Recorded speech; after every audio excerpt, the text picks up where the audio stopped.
Namaste. This is an India Foundation dialogue with Smt Tara Gandhi Bhattacharjee, granddaughter of Mahatma Gandhi and Chakravarti Rajagopalachari. Greetings. Namaste. Vanakkam. This conversation is meant to be essentially going around the topics of her memories and her recollections of her two illustrious grandfathers. And we will begin perhaps with some reflections about Mahatma Gandhi, the most famous and most worldwidely recognized Indian after Gautama Buddha. And perhaps I should ask you, Smt Tara Gandhi, what are the first things that come to mind when you remember your grandfather? You were a teenager when he was assassinated, but you got to know him quite well as a child. What would you like to say about him? Well, my first reaction is, on two levels. One is what people want me to say. The other is what I really feel. And I always realize that how much Gandhi, corrected me in so many things in a very gentle way, that I should do this or I should not do that. Not that he preached great sort of non-violence and khadi, but in normal things like I must improve my handwriting, that I must learn a new word every day. So whenever I think of Gandhi, I think of him as a grandfather who told me so many things. But when I speak to the world, I have to speak of the lofty ideas, which I'm sorry to say I'm not a scholar or an academician or a writer to speak about it in a scholarly way. But whatever I remember has a significance today, and I get to understand him. Gandhi or Rajaji of that era, and many leaders of that time, and the changing atmosphere of the country. So what comes to me when I think of Gandhi immediately is that, my God, how many times I did fail before him. He didn't take it as a failure. He took it as a natural grandfather's duty to tell me that, please improve your handwriting. You must learn to write better. Keep a diary. Learn a new language. How much did you walk today? So these are the memories, and also his vibrations. They are very difficult to say. These are not tangible things. Like there are some people, when you sit next to them, you don't have to talk to them. Of course, you can make out whether someone is your friend or your enemy without words. But sometimes a person gives very strong sattvic vibrations. By sattvic, the Sanskrit word means purity and truth. So that is what I think of those vibrations next to Gandhi. And now coming to talk of Rajaji, I felt the same. I felt the same with Sardar Patel. A strong sattvic, the spiritual truth, and a spiritual kind of energy that touches you without even talking to them, you feel that. That is what I instantly feel. It's very interesting that you right away not equated, but compared in a way the vibrations you felt not only from Mahatma Gandhi, but also from Rajaji and even from Sardar Patel, whose image is that of a very powerful and very purposeful statesman. Not so much of a spiritual figure, but we can see here the inner side of certain great persons. With regard to Gandhiji, as you know, his reputation is that of a very austere, saintly, almost sometimes forbidding figure in his rigorous morality and in his very peculiar ways of looking at life, peculiar in the context in which he operated. And yet, you often have told me that as a grandfather and as a father, he wasn't like that. He wasn't the sort of rigorous moralist who enforced an austere lifestyle upon his immediate family. Is that so? Well, he wasn't anything more than what so many people were there at that time. And also to remember, I must remember, and I must share it with you, that I knew Gandhi at the last stage of his life. you know, after he had called his life My Experiments with Truth, and the first stages, I believe he was a fanatic in his experiments. I mean, you can't come to that stage without being a fanatic of some kind. I mean fanatic in a good way. You have to be passionately, believer in truth or in your struggle with the mission. So when I got to know him, or when I saw him with my father, as a father to a son, I saw probably he had already mellowed down. So when you say he was an austere person, a strict person, I really think of him in a very different way. What he said was so full of advice on adventure. His laughter. And even if he wore a white khadi, the way he wore it was so elegant. You know, this Richard Attenborough, when he made the film, Ben Kingsley had a hard time to learn how to tie the dhoti in Gandhi's way. No one can do it. Actually, you have inherited his elegance, because you are I should say, a fashion icon if it is not sounding frivolous. But the fact is that you have that very, dépouillé, as we say in French, that very minimalistic and yet exquisite elegance. So that's certainly a family trait. Thank you, Com, for this compliment. I'm really talking of Gandhi, there's something. Well, what I have gathered from him, learned from him, or no, is in my chemistry. I think the love of travel. Gandhi traveled a lot. And I see it in our family. We love to travel. Just the idea of being in the movement. And I personally feel inspired when I'm going in a car or a train or a plane. The best ideas come to me, and I'm that I cannot compare myself with Gandhi, the way world sees him. But as a grandfather, I would say I have taken it from him. Because all his great ideas came while he was traveling. And I think there can be a separate, absolutely a book on Gandhi inspired by travel, or Gandhi and the railway. Your brother Gopal wrote a book entitled, if I remember right, Gandhi, Restless like Mercury.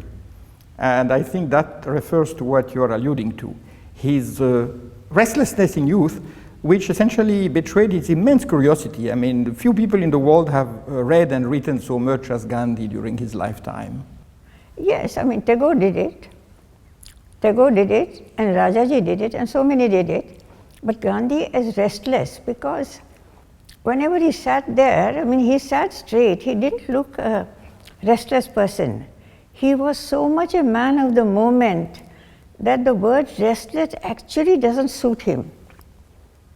I would say that. I know this book, Gandhi, written by Gopal Krishna Gandhi, my youngest brother. But I believe I heard from him that this name was given to him, this description was given to Gandhi by his eldest sister. And he had one sister, eldest, and she said he is restless like Mercury. But I would say restless because his mind was working, but it was never took away attention from the moment. So I try to even argue that point, because certainly he was restless. He wanted to do so much. He never wasted a time. There he is right, he was restless.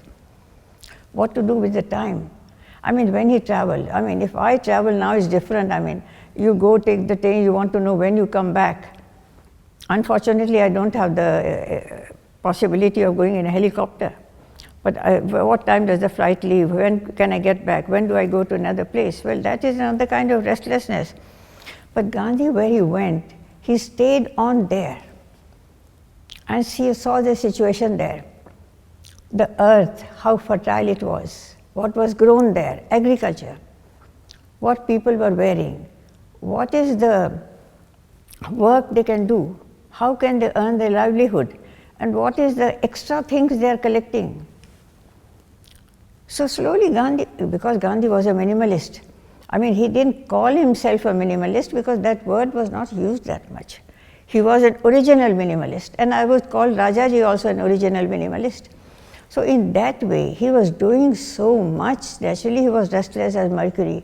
But the fact that he was a man of the moment meant there was something super about the restlessness. Where the restlessness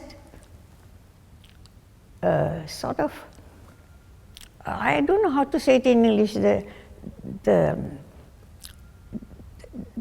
moment of contemplation in being restlessness. Yes, indeed.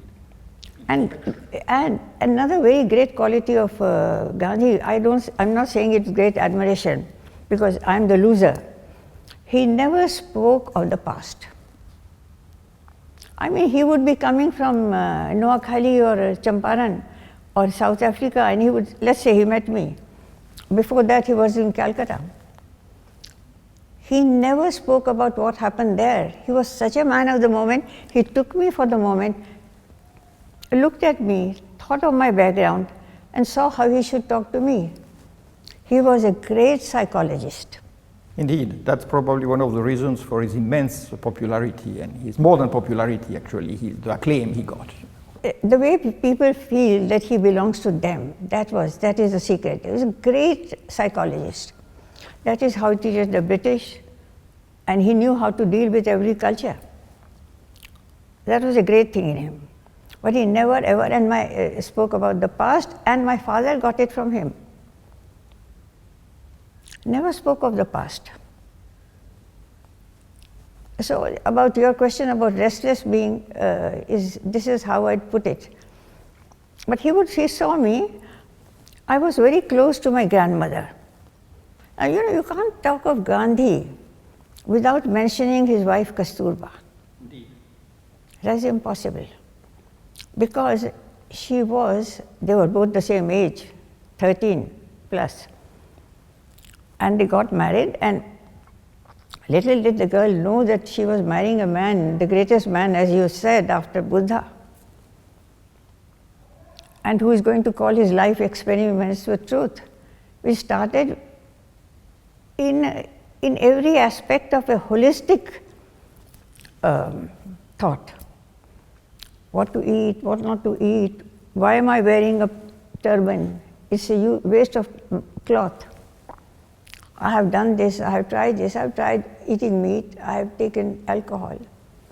I should now go and ask for forgiveness. I mean, every day he was in that way, I would say restless, because he was thinking also of his mistakes.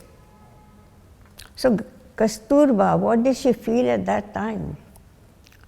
In the evening, what did she, and as you said, the time when you light the diya, the candle, because there was no electricity. Did it ever occur to her, that she will have to be competing, living, and she has to be a companion of a man called Gandhi, Mohandas Karamchand Gandhi, who will become Mahatma? So Kastur marrying Mohan was a big challenge for her. But as the book by Gopal Gandhi says, but also as I would know, that Kasturba was always ahead of Gandhi. She never from the day one took Gandhi's suggestions granted. Why? How? Do you think this is going to work? Do you think this is what is going to happen? No. So she fought with him, she argued with him, and when she was convinced, she understood so well that she went ahead of him. And I would hear, of course this is fast forward, but still I would like to say that in the end, or later on maybe, or right from the beginning, Kastur never wanted Mohan to fail. Someone asked me a very interesting question the other day. Was she afraid of the death of her husband ever? Never occurred to me. But she didn't want him to fail in his experiments. So she argued with him. When she got convinced, she would go ahead of him. I mean, Gandhi became the father of the nation, but before that, it was Kasturba who was already the mother of the nation. And also to remember here, I mean, I'm not talking as a woman liberation person, but I'm saying it in simple words that the strongest force, according to Gandhi also, in the creation is the mother power. And it is not only in a woman. It is in man, woman, every life. And it is Matra Shakti. Yes. It is there in everyone. So this is, Kasturba stood for that, and what I want to come to is Gandhi also was like a mother. In fact, Manu Ben, a distant cousin of mine who looked after Gandhi in the last years of his life, called him Bapu, my mother. So he was, the mother in him is what I also saw. In this regard, how do you interpret some of his messages to his wife, in which he told Kasturba that, you know, I'm in prison, I cannot go and see you even though you are very ill, and if I were to go out, that means I would have to pay a fine, which I cannot do because it would violate the principles that I abide by, and therefore, even if you pass away, remember you will always be alive for me. That, of course, is seen as a very hard thing to say. How do you think Kasturba reacted to that attitude? Was she used to it? You think she understood it, or you think she just thought she had to bear with it? No, she didn't. I mean, any wife who loves her husband, I mean, wives love their husbands, I mean, they depend on him, their companion, life's companion. I don't think she liked that kind of mention. But she took it as every other wife do, and she was also a practical person. She knew how to get over it, and she knew Gandhi would also get over it and why he said it.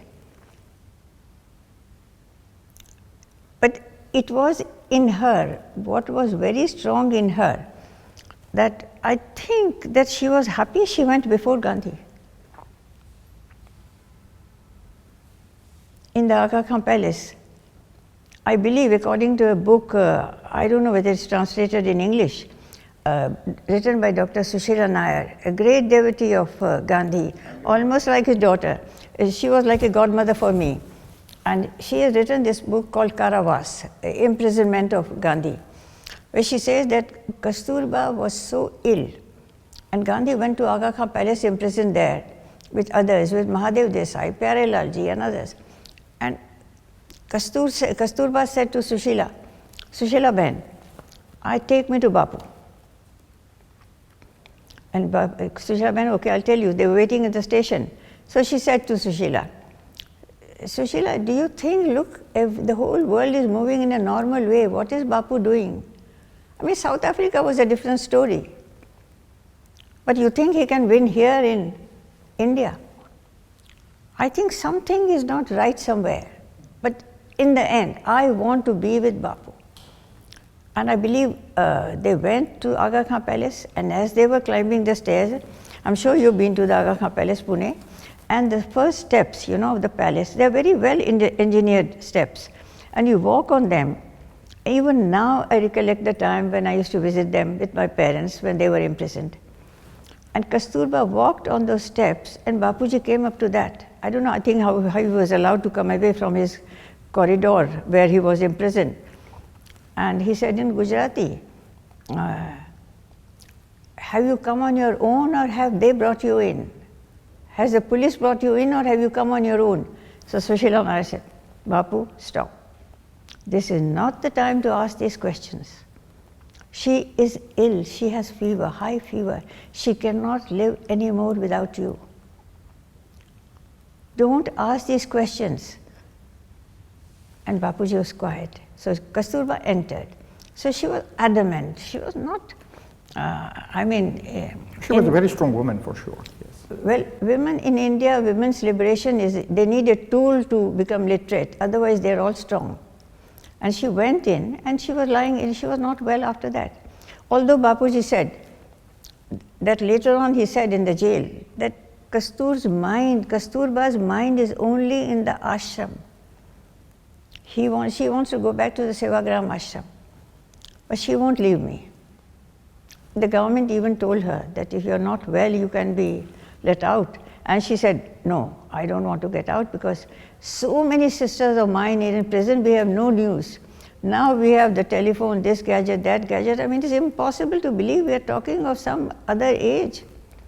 we have made such galloping progress that I cannot imagine that I lived through that time when there is no connection with the outside world.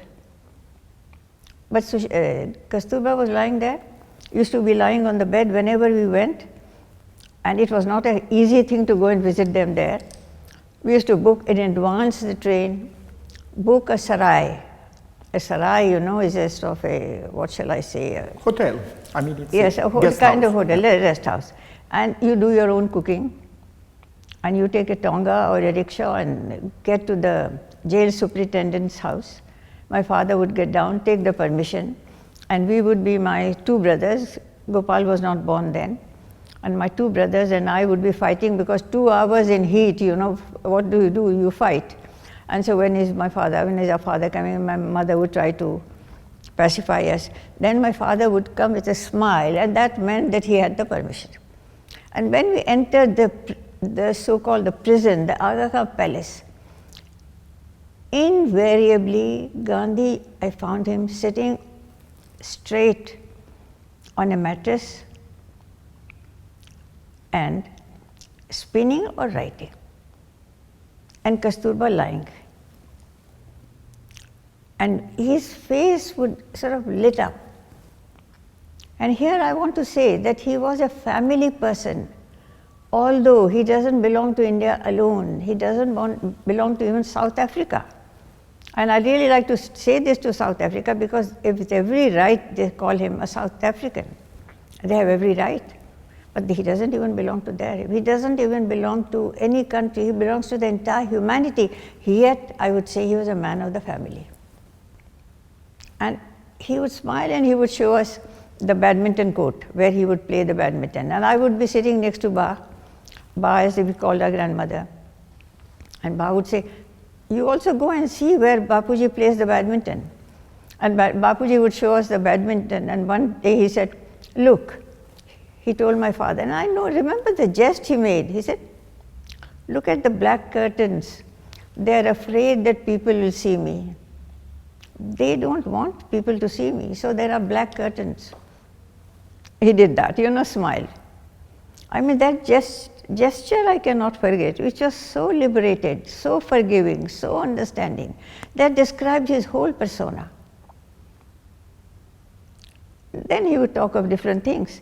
You'll be surprised or not so surprised to know that they never spoke, I never heard my father and my grandfather talking of politics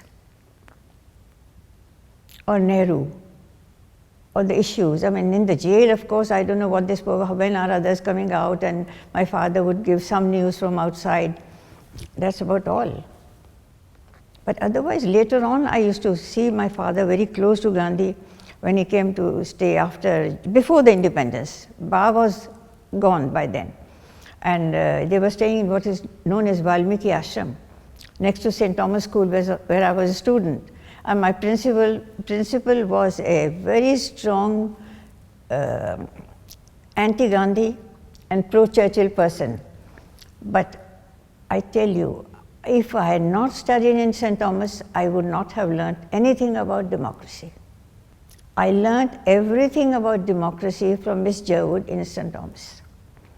And when we heard, because there was a Muslim girl from Jama Masjid, there was a daughter of the cook of the Commander-in-Chief, daughter of the driver of the Commander-in-Chief, a Brahmin Pandit next to me, 2 Brahmin girls from the South India, we were all together.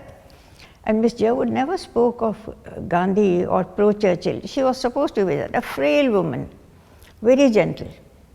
And I learned all about democracy from there. And when we heard that Gandhi is coming, he is out of the jail and is coming to stay in the Valmiki Ashram. It had a horrible name at that time called Bhangi Colony, which is horrible to even utter now. And I don't know how I'm uttering it. But we heard that. I couldn't believe. India had not gained the independence, but my school had gained an independence. And we were so happy. I thought Miss Jerwood would be angry. She was not angry at all. I said, Miss Jerwood, I want to go home because I want to find out, verify whether Gandhi is actually coming or not to the school, next to the school. So I went to the house, to our flat apartment in Connaught Circus, where my father was the editor of the Hindustan Times. And I asked my father, is it true Bapuji is coming? He said, yes, he's already arrived. I came back and told Mr. Wood, I want to go there to see my grandfather. And when I went there, I said, Bapuji, you know I'm very close to you. He said, I know that, I've spoken to your father. That was the relationship between Bapuji and my father. They were so close. He said, please do me a favor, ask your principal, Miss Jerwood, whether I can go and use the playground for my evening walk.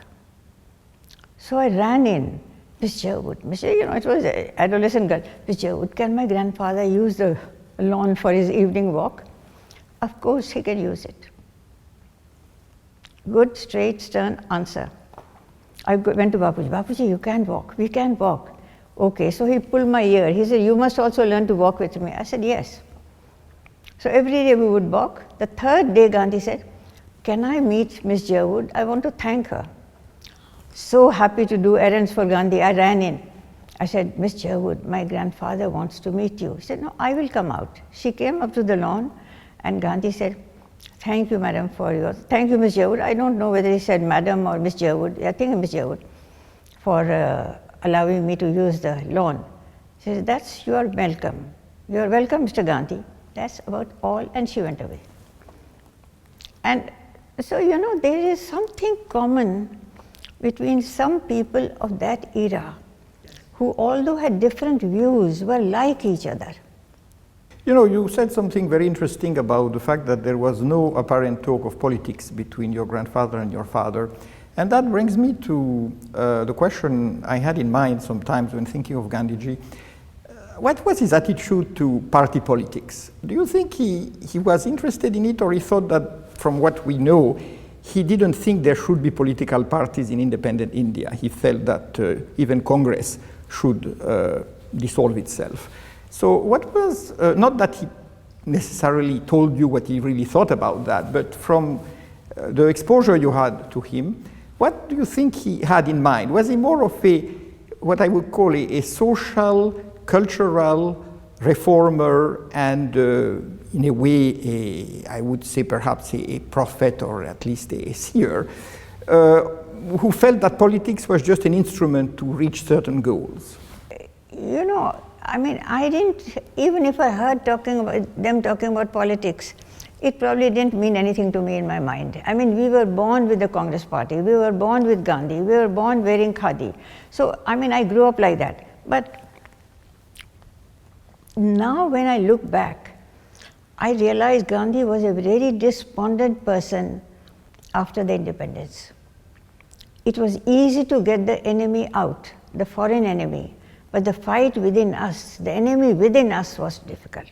He saw the greed of the leaders for position, for political power. His aim was a new India based on the vision of Sarvodaya, reawakening of the spirit in harmony with truth, compassion, love, and in harmony with nature. And I think that Independence Day, I don't like to celebrate the Independence Day as our Independence Day. It was a political independence. Actually, I don't know how it will be taken, but I think it was the British got their true independence in the context of India. They got rid of their own violence. As they happened in South Africa. The white became liberated because they got liberated from their own violence. So this was a political independence. India was ready for another revolution, which Gandhi could not start properly. I think that is what was in his mind, and that's why he said the party should not come and together and all that, because all this made just a political race. As it's happening now, naturally it's happening all over the world, it's happening in India. I don't want to make a comment on today's situation, because India is a very difficult country. And I really admire Gandhi for one thing, that in a country like India, he gave an identity of a nation. and bringing so many people from different parts of the country together. I don't know, that itself, getting the British out was easy, but getting the Indians together, I don't know how he managed it.